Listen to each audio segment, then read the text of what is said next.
Hey everybody, it's Jason Blah here, and today I want to chat with you guys a little bit about why pre-workouts can actually contribute to injuries. So let me put on my +5 out of weaponsmithing, work on scaling up my crafting a little bit, and let's talk about this.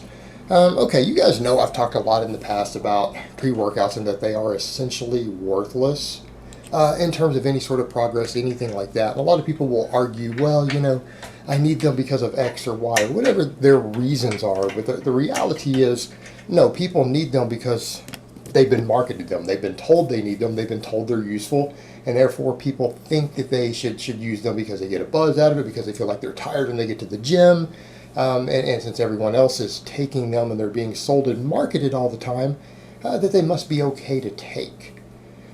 So here's what we need to really look at when we start talking about injuries and things like that. People have this idea about what training hard actually is. And the truth is, training hard is really just about consistent work. In other words, a lot of these things that people think that they need to do to push the limits is not necessarily beneficial from a training hard perspective, meaning pushing yourself beyond your limits doesn't necessarily cause any more muscle growth. Now, the problem we run into with things like pre-workouts, people will say things like, well, I need these for energy.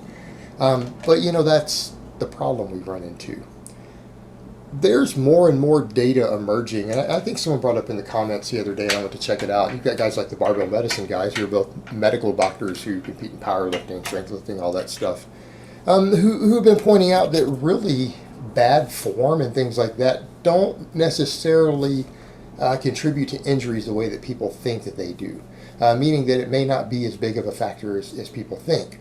What does contribute to injuries to a large extent is overuse, right? Overuse, not recovering in certain areas and overusing those areas and continuing to push them beyond what your body can handle, what your body can recover from.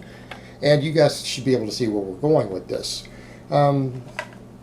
If you look at it from that perspective, what is the whole point of taking a pre-workout? So that you can try to push yourself harder than you would normally be able to do. And what people need to factor in is that if you're taking something that's helping you push yourself harder than you can normally do because of whatever your current state of fatigue and everything is, this is going to subject you to more injuries. Because you're now pushing your body beyond its limits of its work capacity. People say, well, I've got a hard job. I've worked these hours, or I'm not getting enough sleep, or whatever it is that's interfering, and they think they need this to take it. And the thing I would point out to them is that, in other words, you're fatigued, you're not resting enough, you're under-recovered, and maybe there's something wrong with the structure of your training program. So you're going to go take a stimulant to give you a boost. To help push you further. And what do stimulants and things like that do when taken too far? They can push you beyond your pain threshold just a little bit. Why do you guys think so many guys on anabolics get hurt? Well, it's not just because they don't always strengthen connective tissue as much as muscles, because that really varies from substance to substance. I mean, that's a big factor. Plus, they get stronger than their support structures might be able to handle in their body. But also, anabolics give you more drive and more aggression in the gym. Or a lot of them do. They have the potential to do so. All right, so you're getting an artificial performance boost that your body may or may not really be able to handle. So what ends up happening is that if you're taking a stimulant every single time that you go to the gym so that you can keep pushing beyond what you can normally do, I'm not talking about a one-off thing. Someone says, well, they're tired, they just need to pick me up once a month because of a bad day, or maybe they have one really heavy day every 2 weeks or something that they struggle with, and they use it as a pick-me-up. Well, that could be a sign of a recovery issue too, that maybe something's wrong with your training programming. But that might not be as bad. It's that when people get into this chronic idea that they need this stuff to keep pushing themselves beyond all the time. And it's not even about using the heaviest weights. It could be because they want to do 15 sets of drop sets and force reps with curls. Right? Even with a concentration curl, if you think about it from that perspective, even with a concentration curl with fairly good form, if you're doing a bunch of sets, really, really high volumes of training, and then you're doing force reps at the end to where, you're helping yourself lift the weight, then you're lowering just the eccentric and all of that stuff. Or you have someone helping push down on the bar on just the negative and stuff when you're doing very large volumes of training, even with smaller, safer movements like a bicep curl, and you keep taking a stimulant to help you push beyond, we're coming back to the point of localized overuse injuries, you don't think you're going to have some potential risk of that, of localized overuse in the bicep tendons?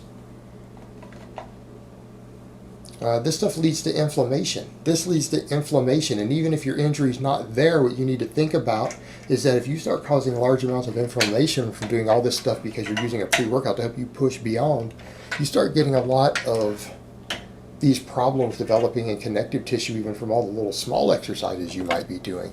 Then what happens? Then you're not going to be subjecting yourself to risk on the bigger exercises when you do go heavy on top of it. So even if you don't necessarily hurt yourself with those forced reps, you are weakening connective tissue and everything in that localized area with that excessive volume. And as it gets inflamed and everything, a lot of that's there to give you a sense of pain, so that you do back off, right, when you feel that inflammation. But then you go take a stimulant and then you go do your bigger exercises with something that helps you push beyond the pain threshold and the fatigue threshold a little bit. All right, that's a recipe for Snap City. That is a recipe for Snap City. It really is. And so we're talking about stuff like all these pre-workouts to give you energy in the gym. What I would suggest to you is that, look at the research. We know they don't help anyone who's on a proper program.